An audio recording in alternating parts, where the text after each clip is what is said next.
नमस्कार, आप देख रहे हैं डिजियाना न्यूज़। मैं हूं पूजा रघुवीर आपके साथ। प्रवीण जी, जिस तरह से इन दिनों आंखों में इन्फेक्शन तेजी से फैल रहा है, क्या ये मौसम में बदलाव या बारिश की वजह से फैल रहा है या कुछ और कारण है इतनी? आज हम चर्चा करने के लिए खड़े हुए हैं जी। फंगल इन्फेक्शन की कि जो बारिश के दिनों में सबसे ज़्यादा परेशानी जो होती है वो फंगल इन्फेक्शन की होती है। उसके क्या कारण है, क्या बचाव हो सकते हैं, दवाइयाँ किस तरह की हो सकती हैं, इन सब पर बात करने जी। के लिए हमारे साथ मौजूद है डॉक्टर शुकेन जी। दशोरे। डॉक्टर शुकेन, इस समय हम देख रहे हैं कि निजी अस्पतालों या सरकारी अस्पतालों उनमें फंगल इन्फेक्शन के मरीजों की संख्या लगातार, क्या ये वो समय है जिस समय फंगल इन्फेक्शन के मरीज़ सबसे अधिक होते हैं? हाँ, ये इस समय में फंगल इन्फेक्शन काफ़ी बढ़ रहा है और फंगल हमेशा पानी की मात्रा जहाँ पे नमी ज़्यादा होती है वहाँ होता है। हम देखते हैं कि हमारी दीवारों पे भी फंगस फफूंद उग जाती है इस सीज़न में। तो ऑब्वियस है कि हमारी बॉडी पे भी वो फंगस इसी सीज़न में ज़्यादा उगती है। पसीना ज़्यादा आने से, नमी होने से, उमस बढ़ने से, जब जांघों में और बगल के बीच में जब पानी इकट्ठा, पसीना इकट्ठा रहता है, पूरे समय तक नमी बनी रहती है, बफाती है वो चमड़ी, तो उसमें फंगस हो जाता है और वो फंगस फिर धीरे धीरे फैलता है, एक रिंग के फॉर्म में फैलता है। हमारी इम्यूनिटी उसका सेंटर पार्ट को ख़त्म कर देती है, जिससे वो सेंटर क्लियर हो जाता है और वो आसपास जो रिंग होती है वहाँ पे वो कीटाणु फैलता है और इसीलिए हम उसको रिंग वर्म भी बोलते हैं या टीनिया भी बोलते हैं। और इस सीज़न में इसलिए वो काफ़ी ज़्यादा मात्रा में फैलता है। लेकिन आप भी अभी लंबे समय से प्रैक्टिस कर रहे हैं, कितने मरीजों की संख्या अगर हम बारिश के पहले और इस समय दोनों में, क्योंकि आप क्या बता रहे हैं कि पसीने से भी इस तरह की परेशानी हो सकती, लेकिन आम दिनों में और बरसात के दिनों में कितनी प्रतिशत जो है वृद्धि हो जाती है? हम एक सिंपल भाषा में समझें तो 2 गुना के आसपास पेशेंट्स बढ़ जाते हैं इस स्पेशली इस सीज़न में। कुछ सालों से फंगल इन्फेक्शंस की मात्रा भी बढ़ती जा रही है, तो यदि हम 10 साल पहले देखें उससे भी 2 से 3 गुना, शायद बोल सकते हैं 4 गुना भी अभी फंगल की मात्रा बढ़ चुकी है। प्लस इस सीज़न में वो मात्रा भी 2 गुना हो जाती है। तो ओवरऑल केसेस काफ़ी बढ़ जाते हैं फंगल इन्फेक्शन के और आजकल फंगल इन्फेक्शन को ट्रीट करना भी ज़्यादा मुश्किल हो गया है और इसी वजह से ट्रीटमेंट का ड्यूरेशन भी लंबा हो जाता है। तो जिसे हम बोलते हैं बर्डन ऑफ डिजीज़, वो बर्डन ऑफ डिजीज़ भी बढ़ रहा है। सिर्फ नए केसेस नहीं, जो एग्जिस्टिंग केसेस हैं उनको भी ज़्यादा समय तक हमको ट्रीटमेंट देना पड़ रहा है। तो वो ज़्यादा समय तक वो रहते हैं उस बीमारी से पीड़ित, उनको ज़्यादा समय तक दवाई लेना पड़ती है।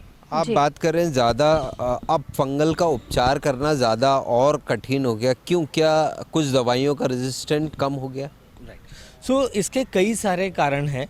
सबसे पहले तो इसमें एक नई वैरायटी आ गई है फंगस की, जिसको बोलते हैं ट्राइकोफाइटम मेंटेग्राफाइट्स टाइप 8। ये एक ऐसी नई वैरायटी है जो कि ड्रग रेजिस्टेंस है और ये हमने ही पैदा करी है। ये इसके कई कारण हैं। ये गलत दवाई लगाने से होता है और खुद ट्रीटमेंट करने से और कई सारे कारणों से ये वैरायटी, एक नई टाइप की वैरायटी आ चुकी है। अब इसमें सबसे बड़ा जो इशू आया है वो है कि फंगल में आज से 40-50 साल पहले से 5 दवाइयाँ चल रही थी और वो काफ़ी समय से पांचों दवाइयाँ कारगर थी, इसलिए किसी ने उसमें बहुत ज़्यादा दिमाग नहीं लगाया, किसी ने रिसर्च नहीं करी कि नई दवाई इसके लिए खोजना चाहिए, क्योंकि पाँच दवाइयाँ हैं। अब एक ऐसा चेंज आया जिसमें कि पिछले 5 से 7 सालों में ये 5 में से 4 दवाइयाँ ख़त्म हो गई हैं। इनका पूरा ड्रग रेजिस्टेंस आ गया है और उनका असर आना ख़त्म हो गया है। जो एक आखिरी दवाई बची है जिसका पहले कोर्स होता था 7 दिन का, आज है 3 महीने का और हो सकता है अगले साल हो जाए वो 6 महीने का। तो इसके लिए हमको बहुत केयरफुली हमको ट्रीटमेंट इसका करना है ताकि ये डॉक्टर शकुन, क्यों ये बदलाव आया? क्योंकि दवाइयाँ आप बता रहे हैं जो 40 साल से काम कर रही थी वो अब अचानक काम करना बंद कर दी, इसके पीछे क्या कारण क्या है? सो इसके पीछे कई सारे कारण हैं। एक है एनवायरमेंटल कारण और एक है जो मेडिसिनल कारण। सो अब क्या होता है कि एनवायरनमेंट में आज से 10 साल पहले यदि देखेंगे तो जीन्स पैंट का इतना प्रचलन नहीं था। ऑफिसेज में कॉटन पैंट्स ही, फॉर्मल्स ही अलाउड होते थे। लेकिन अब आईटी कल्चर की वजह से काफ़ी जीन्स पैंट भी, सिंथेटिक पैंट्स भी अलाउड हो गई हैं ऑफिस में और इसकी वजह से स्वेटिंग और उमस बढ़ने लग गया है और इससे फंगल इन्फेक्शन भी प्रवीण काफ़ी जी। बढ़ चुका है।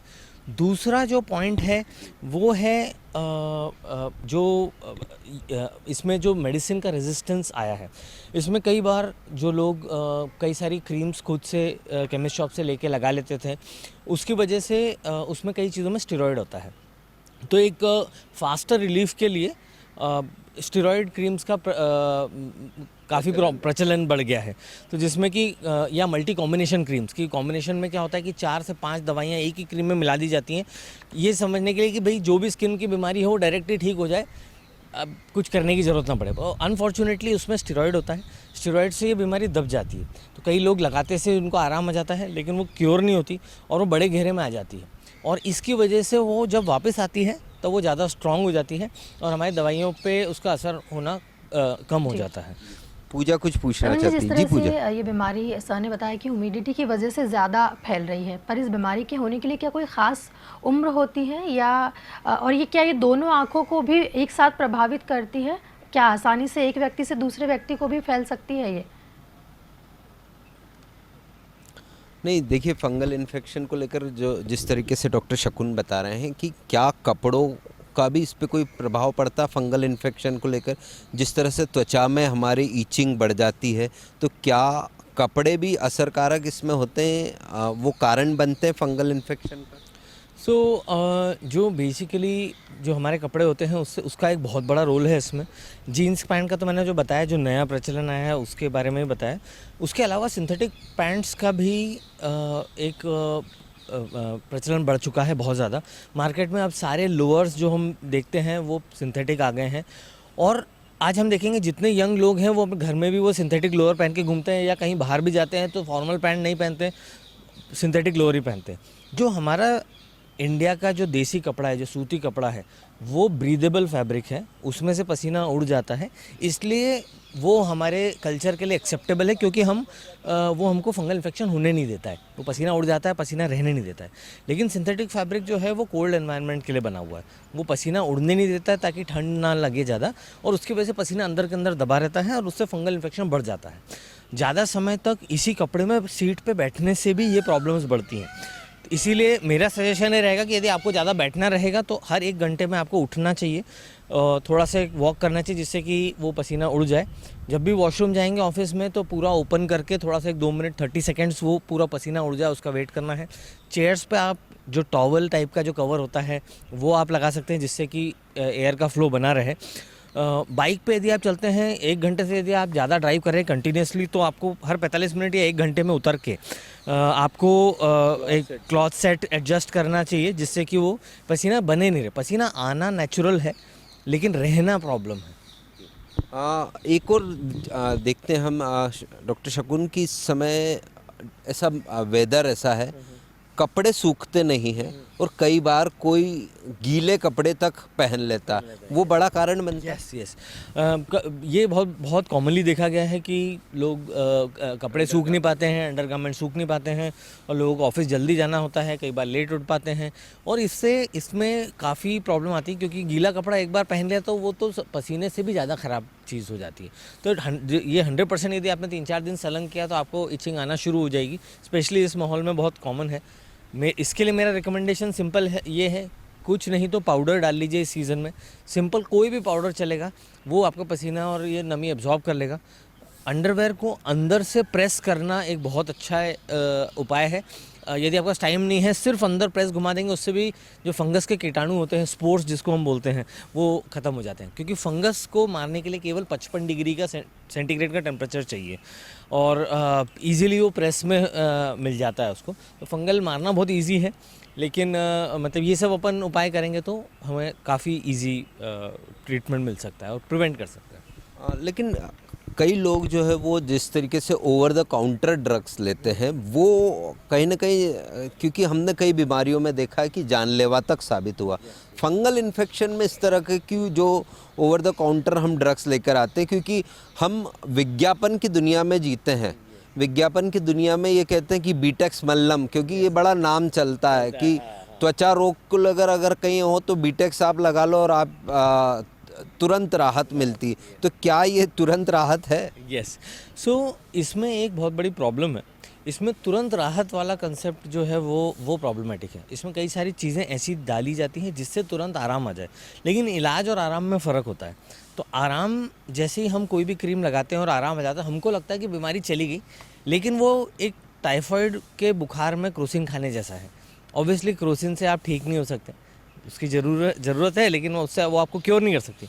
वैसे ही इसमें कई ऐसे तत्व डाले जाते हैं जिससे आराम आता है। हाँ, कुछ होते हैं तत्व जो कि फंगस को क्लियर भी करते हैं, ऐसा नहीं है, लेकिन आज की तारीख में जो फंगल का रेजिस्टेंस और डिजीज़ पोटेंसी है वो इस लेवल से काफ़ी आगे बढ़ चुकी है। तो आजकल इनका कोई रोल बचा नहीं है। कई लोग ऐसे इससे परेशान होने के अकाव का पानी जो होता है वो लगा लेते हैं, पूरा जला लेते हैं।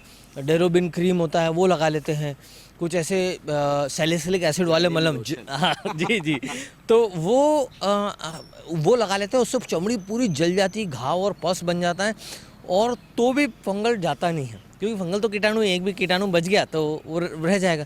आप मानेंगे नहीं बात, मैंने 1 से 3 मतलब पेशेंट्स को पिछले 3-4 सालों में भर्ती किया है, क्योंकि उन्हें इतना जला लिया, उतना नीचे का एरिया। मतलब प्रयोगधर्मी रहे हैं वो पेशेंट प्रयोगधर्मी रहे, उन्होंने गूगल देवता से कभी सलाह ली होगी, तो इस हिसाब से वो तो क्या सलाह देंगे अगर फंगल इन्फेक्शन हो जाता है तो सबसे पहले क्या किया जाना चाहिए? सबसे पहले तो prevention is better than cure, क्योंकि होने ही नहीं देंगे तो आपको इस मसले से जूझना ही नहीं पड़ेगा।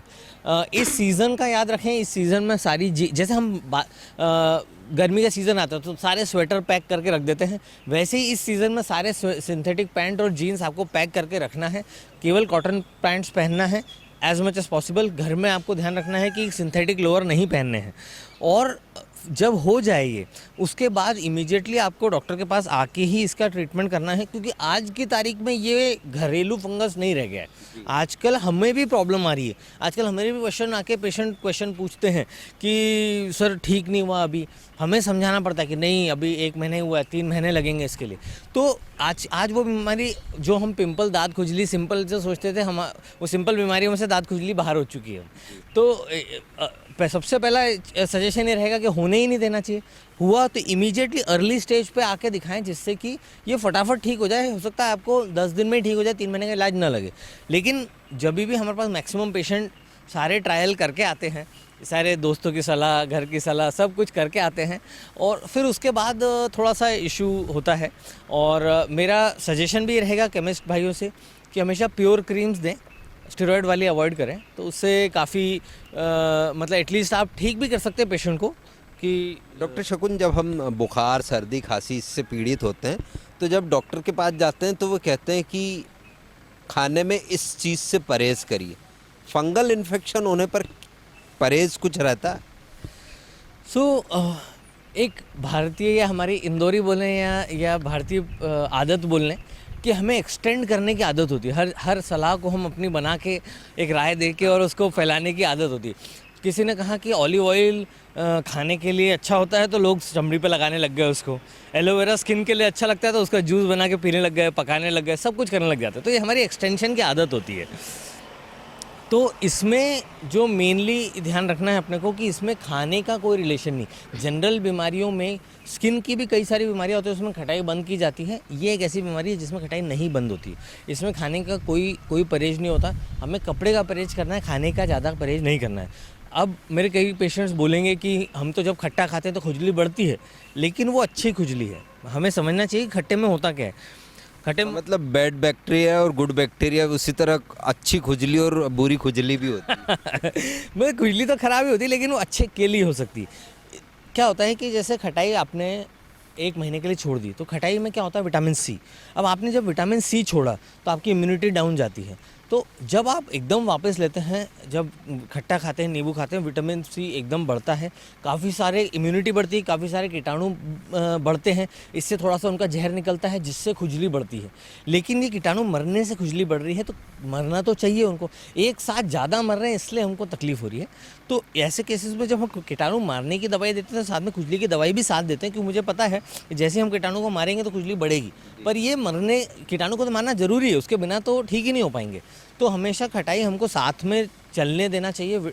कोरोना में कई लोगों की जान तो केवल विटामिन सी ने ही बचाई है, जो इम्यूनिटी बढ़ाती थी। डॉक्टर शकुन, अंतिम एक सवाल कि फंगल इन्फेक्शन होने पर, न होने के लिए तो आपने कहा, होने पर हमको डॉक्टर की सलाह के अलावा यदि कोई तुरंत हमको रेमेडी करनी हो तो वो क्या करें?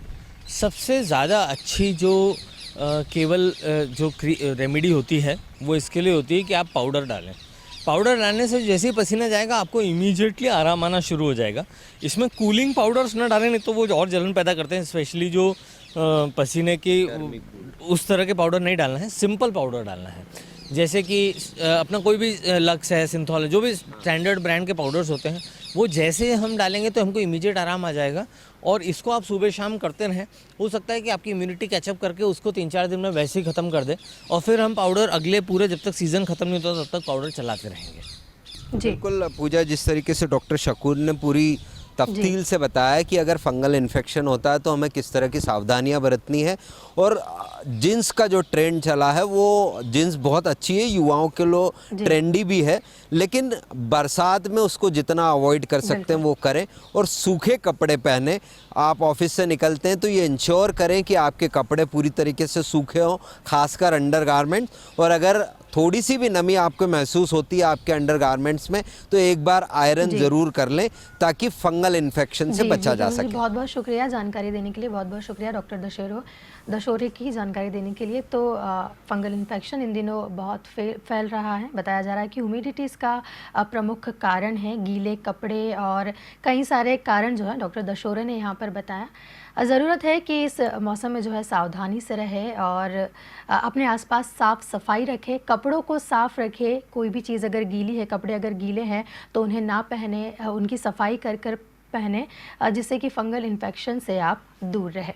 और फंगल इन्फेक्शन से बचने के लिए यही सारी चीज़ें जो डॉक्टर ने बताई, इसे आप फॉलो कीजिए। फिलहाल यहाँ लेंगे एक ब्रेक के उस पार खबरों का सिलसिला जारी रहेगा। देखते रहिए डिजियाना न्यूज़। नमस्कार।